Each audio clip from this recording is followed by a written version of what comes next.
अगर आप भी क्लास 10th के छात्र हैं और अपना मैट्रिक बोर्ड परीक्षा बिहार बोर्ड से 2022 में देने जा रहे हैं तो इस वीडियो को ज़रा सा भी स्किप ना करें, क्योंकि यह वीडियो जो है आपके लिए रामबाण साबित होने वाला है। क्योंकि क्लास 10th के एनसीईआरटी पैटर्न पर आधारित रसायन शास्त्र यानी केमिस्ट्री के चैप्टर कार्बन एवं उसके यौगिक के 25 मोस्ट इंपॉर्टेंट ऑब्जेक्टिव क्वेश्चन लेकर आए हैं इस वीडियो में, जो कि आपके बोर्ड एग्जाम में काफ़ी बार पूछा गया है। तो इस वीडियो को अंत तक देखें, और आप इस चैनल को अभी तक सब्सक्राइब नहीं किए तो चैनल को सब्सक्राइब कर लीजिए और बेल नोटिफिकेशन को ऑल पे क्लिक कर लीजिए, ठीक है।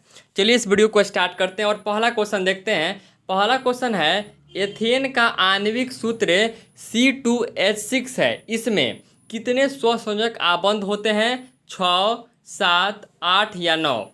आपको बताना है एथेन का आणविक सूत्र जो होता है C2H6 होता है, इसमें कितने स्वसंयोजक आबंध होते हैं? तो इसका आंसर जल्दी से कमेंट करके बताइए आप लोग, क्या हो जाएगा इसका आंसर। तो देखिए दोस्तों, इसका आंसर जो होगा ऑप्शन नंबर इसका बी हो जाएगा। 7 स्वसंयोजक आबंध होते हैं। एथेन का आणविक सूत्र जो होता है C2H6 होता है और इसमें 7 स्वसंयोजक आबंध होते हैं, ऑप्शन बी हो जाएगा। आगे बढ़ते हैं, वायुमंडल में CO2 गैस की उपस्थिति है, यानी कार्बन डाइऑक्साइड जो है वायुमंडल में कितना प्रतिशत पाया जाता है? आपका ऑप्शन है 0.01%, 0.05%, 0.03% और 0.02%। यानी वायुमंडल में CO2 गैस की उपस्थिति कितनी होती है? तो दोस्तों याद रखिएगा, इसका आंसर हो जाएगा ऑप्शन नंबर सी, यानी 0.03%। ऑप्शन नंबर सी करेक्ट है। आगे बढ़ते हैं, सल्फ्यूरिक अम्ल का अणुसूत्र होता है, यानी सल्फ्यूरिक अम्ल का जो अणुसूत्र होता है वह कितना होता है? आपको कमेंट करके बताना है। तो याद रखिएगा, सल्फ्यूरिक अम्ल का अणुसूत्र जो होता है यानी H2SO4 होता है। ऑप्शन नंबर इसका जो बी है वह बिल्कुल ही करेक्ट है। इसमें थोड़ा भी ज़्यादा टाइम नहीं लेंगे, फटाफट क्वेश्चन को कराएंगे। आप लोग आंसर जो है याद करते चलिए। आगे बढ़ते हैं, क्वेश्चन नंबर 4, ब्यूटेनोन चतु कार्बन यौगिक है जिसका प्रकार्यात्मक समूह है, यानी ब्यूटेनोन चतु कार्बन यौगिक है जिसका प्रकार्यात्मक समूह कौन होता है? तो दोस्तों याद रखिएगा, 4 का आंसर हो जाएगा ऑप्शन नंबर ए, कार्बोक्सिलिक अम्ल। ऑप्शन नंबर इसका ए जो है बिल्कुल ही करेक्ट है। आगे बढ़ते हैं, क्वेश्चन नंबर 5 पे, संगमरमर का रासायनिक सूत्र क्या होता है? संगमरमर का रासायनिक सूत्र क्या हो जाएगा? तो याद रखिएगा CaCO3 होता है, CaCO3। ऑप्शन नंबर इसका क्या हो जाएगा? ए ऑप्शन करेक्ट है। संगमरमर का रासायनिक सूत्र क्या होता है? तो CaCO3, ऑप्शन ए हो जाएगा। क्वेश्चन नंबर 6 पे आते हैं, CnH2n+2 किसका समान सूत्र है? यानी क्वेश्चन क्या है, CnH2n+2 किसका समान सूत्र है? जनरल फार्मूला किसका होता है? एल्काइन का, एल्कीन का, एल्केन का या प्रोफाइल का? तो देखिए इसका आंसर हो जाएगा 6 का, ऑप्शन नंबर सी हो जाएगा, एल्केन का। यानी एल्केन का जो सूत्र होता है CnH2n+2 होता है, ठीक है। ऑप्शन नंबर इसका सी है, बिल्कुल ही करेक्ट है। आगे बढ़ते हैं, एथाइल अल्कोहल का अणुसूत्र होता है। एथाइल अल्कोहल का अणुसूत्र क्या होता है? तो दोस्तों याद रखिएगा, एथाइल अल्कोहल का जो सूत्र होता है C2H5OH होता है। ऑप्शन नंबर इसका जो बी है बिल्कुल ही करेक्ट है। आंसर को याद करते रहे चलिए, ठीक है।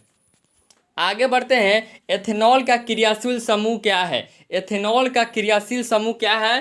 तो यह जो है क्वेश्चन ऑफ डे है दोस्तों, इसको कम्युनिटी में भी डालेंगे, आप लोग वहाँ पे वोट कर सकते हैं जाके, ठीक है। इसका आंसर आप कम्युनिटी में आपको देना है वोट करके, ठीक है। तो एथेनॉल का क्रियाशील समूह आपको अभी पता है तो कमेंट बॉक्स में कर सकते हैं, नहीं तो हम कम्युनिटी में भी डालेंगे, ठीक है। आप लोग वहाँ पर वोट करिएगा।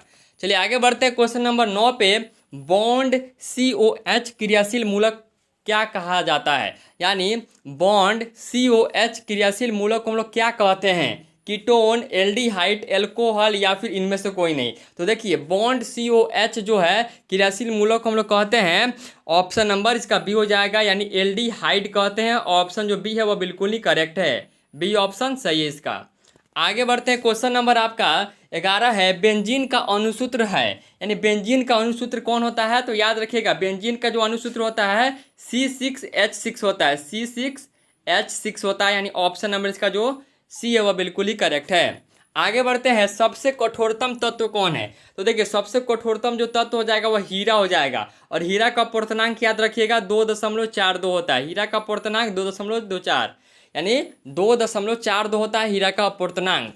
आगे बढ़ते हैं, क्वेश्चन नंबर 13 है, हाइड्रोकार्बन कौन है? हाइड्रोकार्बन कौन हो जाएगा? तो देखिए H2 जो है वो हाइड्रोकार्बन नहीं होगा, यानी ऑप्शन ए करेक्ट नहीं है। ऑप्शन सी भी नहीं होगा, यानी कार्बन डाइऑक्साइड भी नहीं होगा। HNO3 भी नहीं होगा।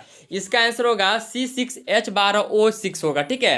यानी ऑप्शन नंबर इसका जो बी है वो बिल्कुल ही करेक्ट है।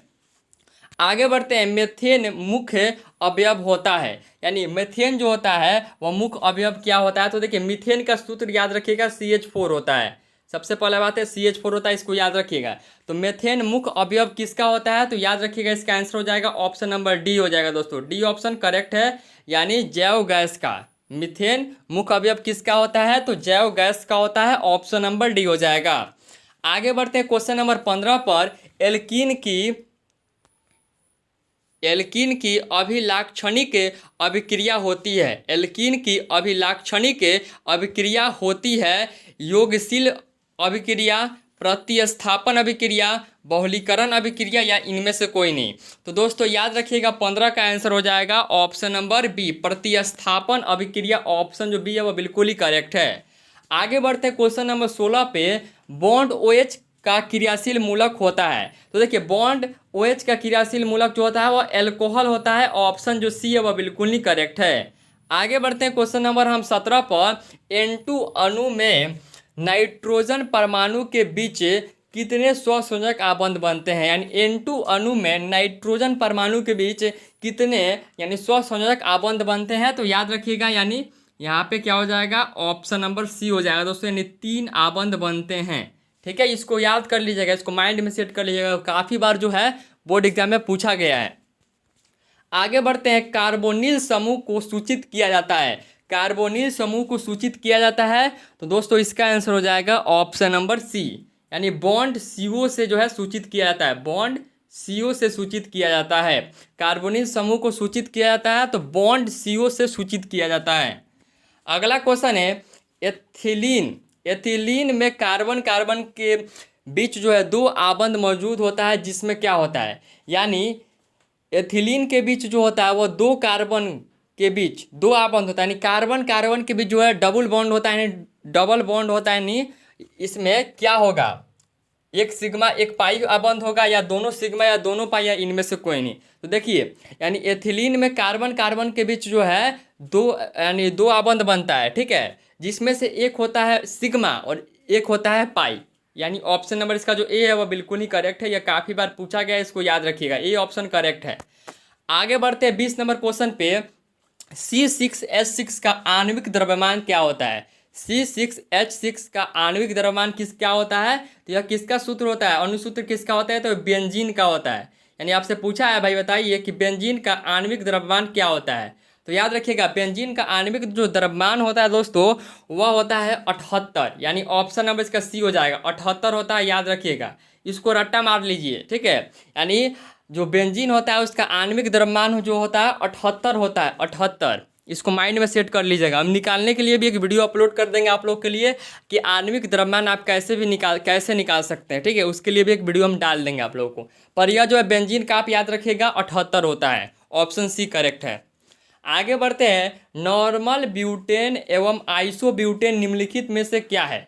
यानी नॉर्मल ब्यूटेन एवं आइसोब्यूटेन निम्नलिखित में से क्या है? एल्कीन है, मीथेन है, या फिर प्रोपेन है, या फिर समावयवी है। तो देखिए नॉर्मल ब्यूटेन एवं आइसोब्यूटेन जो है निम्नलिखित में से क्या हो जाएगा? तो इसका आंसर हो जाएगा समावयवी है, यानी ऑप्शन नंबर डी हो जाएगा। आगे बढ़ते हैं क्वेश्चन नंबर 22 पे। किसी एथेनोइक अम्ल का तनु विलयन कहलाता है। किसी एथेनोइक अम्ल का तनु विलयन क्या कहलाता है? तो दोस्तों याद रखिएगा किसी एथेनोइक अम्ल का तनु विलयन जो है क्या कहलाएगा? तो सिरका कहलाएगा, यानी ऑप्शन नंबर ए हो जाएगा। बढ़ते हैं क्वेश्चन नंबर 23 पे। समजातीय श्रेणी के सदस्यों के आणविक सूत्र में अंतर होता है। यानी समजातीय श्रेणी के सदस्यों के आणविक सूत्र का अंतर जो होता है दोस्तों याद रखिएगा CH2 होता है, ठीक है, CH2 होता है। ऑप्शन बी हो जाएगा। क्वेश्चन नंबर 24 पे आते हैं। प्रोपेन का आणविक सूत्र C3H8 होता है, यानी C3H8 होता है, जिसमें कितने स्वसंयोजक आबंध होते हैं? तो दोस्तों याद रखिएगा इसका आंसर हो जाएगा 10 स्वसंयोजक आबंध होते हैं, यानी ऑप्शन नंबर डी हो जाएगा। आगे बढ़ते हैं। आज का अंतिम क्वेश्चन है, कार्बन का परमाणु संख्या कितना होता है? तो देखिए, कार्बन का जो परमाणु संख्या होता है वो 6 होता है। ऑप्शन सी हो जाएगा। कार्बन का परमाणु संख्या 6 होता है। तो इस वीडियो में हम लोग देखें कार्बन तथा उसके यौगिक के 25 इंपॉर्टेंट ऑब्जेक्टिव क्वेश्चन, जो आपके बोर्ड एग्जाम के लिए काफ़ी इंपॉर्टेंट है। आप लोग इस क्वेश्चन को जरूर याद कर लीजिएगा, आपके बोर्ड एग्जाम में पूछ सकता है। तो वीडियो को लाइक कर दीजिएगा अगर आप अच्छा लगा तो। कमेंट करके बताइएगा कि आज का वीडियो आपको कैसा लगा। मिलते हैं नेक्स्ट वीडियो में। अपने दोस्तों में इस वीडियो को भी शेयर कर दीजिएगा, ठीक है।